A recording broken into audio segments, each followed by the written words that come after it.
চোখের উপরে কালো কাপড় বাঁধা, আমার হাতে পেছনে হ্যান্ডকাপ দেওয়া, পায়ে ডান্ডা বেড়ি দেওয়া, মাথায় দড়ি দিয়ে যখন টেনে নিয়ে যেত, মনে হচ্ছে এ পৃথিবীতে সব চাইতে বড় অসহায় আমি। আজকে আমি কোর্টে সারাদিন ছিলাম, আমার যতগুলো মামলা সব আজকে আদালত ডিসমিস করে দিয়েছে। আমার এখানে একটা প্রশ্ন ছিল আজকে, কিন্তু উনি করতে দেয়নি। আমাকে 3টা বছর আটকে রেখেছিলেন মাটির নিচে এবং জেলখানা মিলে। আমার প্রশ্ন হচ্ছে, আপনি আমাকে মামলা দিয়ে 3টা বছর আটক রাখলেন, যে আমার অপরাধ আছে কিনা? 3 বছর পরে আজকে প্রমাণ হলো যে আমি নির্দোষ, কোনো অপরাধ নেই। আমার যত রকমের পরীক্ষা করার দরকার ছিল রিমান্ডে নিয়ে সব করেছে। এই মোবাইলটা আজকে দিয়েছে ওরা 3 বছর পর। এর মধ্যে যা ছিল ওরা সব কিছু দেখেছে। যে মামলা দিয়েছিল আনসার আল ইসলাম না কি জানো, আমি জীবনে জানি না। যত রকমের পরীক্ষা করেছে একটাও পাইনি। জজ আজকে হাসছিল যে মামলার বিচার করব কি দিয়ে, কোনো মাল নেই, যা ছুড়ে ফেলে দিলাম। আমি মনে করলাম জিজ্ঞাসা করি, মাননীয় আদালত, এই যে 3টা বছর আপনার কাছে তো আমার মামলা ছিল, এতদিন আপনি কিছুই করেননি, আপনি কিন্তু জানতেন। আজকে যেমন ছুড়ে ফেলে দিচ্ছেন, হাসি তামাশা করছেন যে একটা মামলা হলো, এই 3 বছর জানতেন না? 30 থেকে 32 বার এই মামলাটাই আদালতে উঠেছিল, কিন্তু জামিন আপনি দেননি, বারবার ফেরত দিয়েছেন।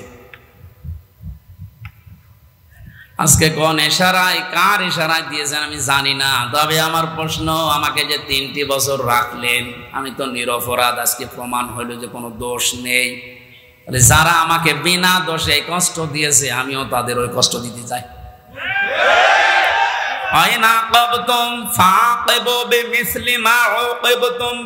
যতটুকু অত্যাচারিত হও অতটুকু করো।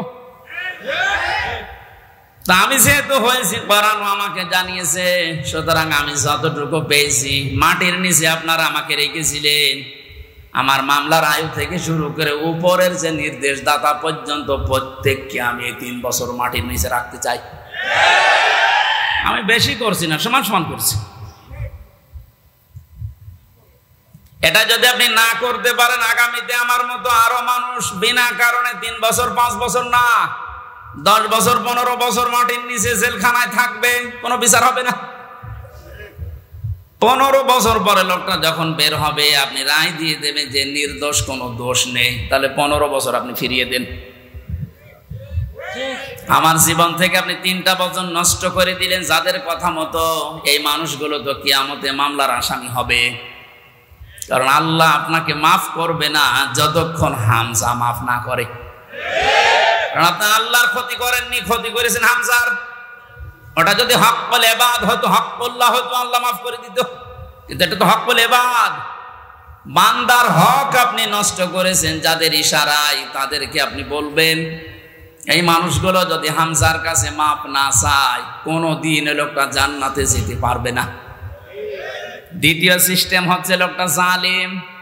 যারা টপ বটন ছিল এতদিন, এরা সবগুলো কোরআনের ভাষায় জালিম।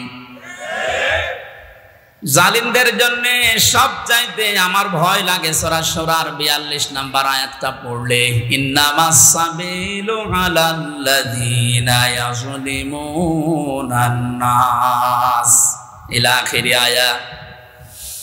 আল্লাহ পাক বলেন, অবশ্যই আমি আল্লাহ নিজে মামলা দায়ের করব, নিজে অভিযোগ দায়ের করব, কেস করব।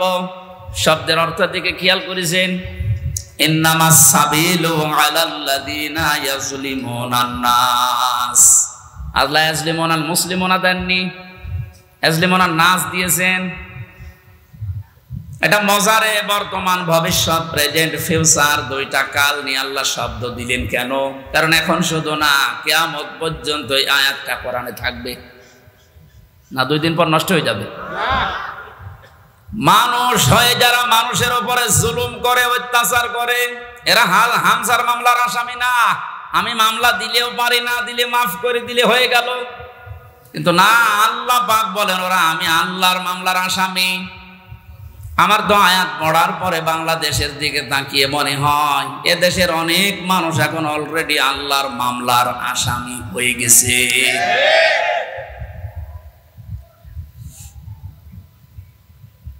যিনি বিচারপতি, যিনি রায় দেবেন, তিনি যদি মামলার বাদী হয়, বলেন আপনার পক্ষে রায় আসার সম্ভাবনা আছে? নেই।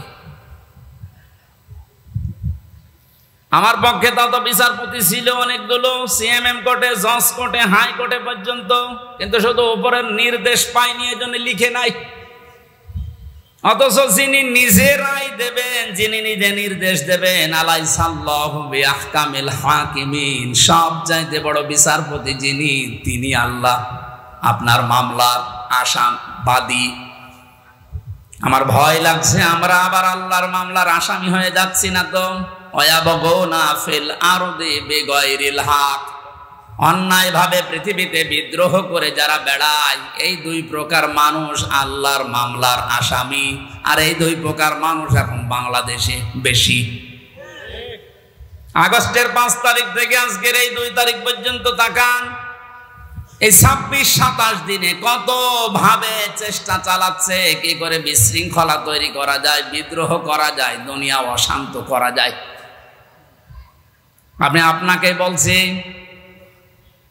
আমি আপনাকে ভালোবাসি, বাঁচাতে চাই। কোরআনের চোখ লাগিয়ে দেখতে পেলাম এই দেশে 5 তারিখের পর থেকে 2 তারিখ পর্যন্ত যারা শান্ত হয়ে যাওয়ার পরে বিশৃঙ্খলা করার চেষ্টায় আছেন, পৃথিবীর মানুষকে বোঝাতে যাতে দৃষ্টান্ত শান্ত নেই, কত রকমের ক্রু তৈরি করে ইস্যু লাগিয়ে আপনি চেষ্টা চালিয়েছিলেন। তওবা করে ফিরে আসেন, নয়তো আপনি আল্লাহর মামলার আসামি। আমি আশা করি আপনি কথা বুঝেছেন। যদি না বোঝার ভান করে উল্টা পাল্টা ধারণা করেন, আপনার কপালে হেদায়েত আল্লাহ দেবে না। এই যে কপালে হেদায়েত দেবে না, এটা তো আমি বানালাম। হ্যাঁ, আল্লাহু লা ইয়াহদিল কওমাজ জালিমিন, ইহদি এটাও মোসারে, বর্তমান, ভবিষ্যৎ, প্রেজেন্ট, ফিউচার। আল্লাহ বলেন আমি জালেমদেরকে হেদায়েত দিচ্ছি না, দেব না। আর শর্তটা হচ্ছে ওদেরকে মাফ করে দেন। আমি মাফ করে করব কি? আল্লাহ তো হেদায়েত দেবে না জালেমদের।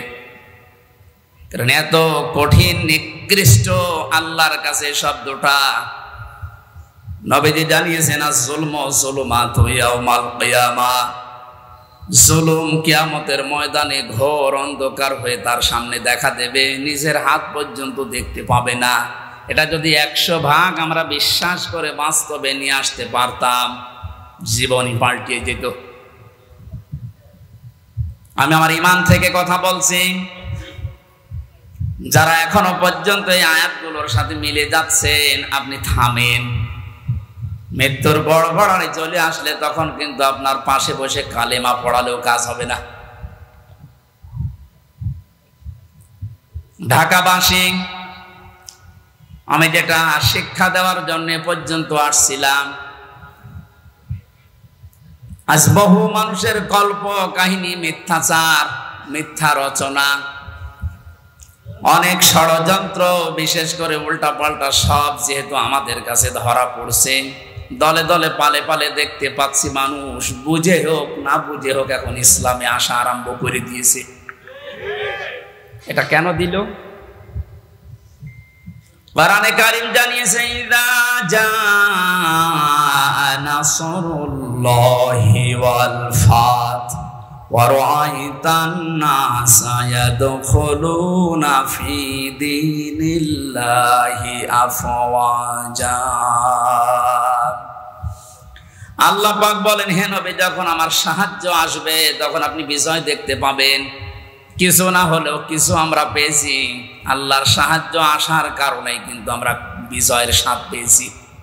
মানুষ যে পরাধীন থাকলে কি হয়, এটা এই 27 দিন আমি টের পেয়েছি।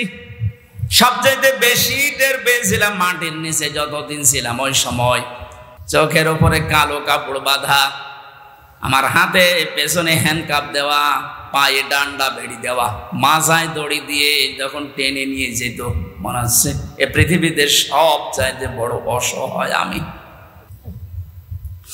তো মাটির নিচে অবস্থায় ছিলাম, আপনারা উপরে যারা ছিলেন বিবেক দিয়ে বলেন তো, আপনারা অসহায় ছিলেন না? গত কয়েকদিন আগে কুষ্টিয়ায় বাংলাদেশ জামাতি ইসলামী ওলামা বিভাগের আয়োজনে 500 আলেম সব ঘরানা থেকে নিয়ে এসেছিল। কত? 500। ওনারা আয়োজন করেছিল 500, 750 উপরে আলেম এসেছে পুরা কুষ্টিয়া জেলা থেকে, সব ঘরানার। প্রায় 2.5-3 ঘন্টা আলোচনা হয়েছে, কোনো সমস্যা না, কিচ্ছু পাইনি। আমি নিজেও ছিলাম। আপনি একটু ভাবেন তো, 5 তারিখের আগ পর্যন্ত 500 না 5 জন আলেম এক জায়গায় বসলে নিরাপদে থাকতে পারত? স্বাধীনতার পরাধীন কি অবস্থা, বাস্তবতা এইটা। এই অনুষ্ঠানটা করতে হলে 5 তারিখের আগে 14 জায়গায় পারমিশন নেওয়া লাগতো, তারপরও অনুমতি মিলত না। এ মানুষগুলো তো সেই মানুষই আছে। এখন 14 জায়গা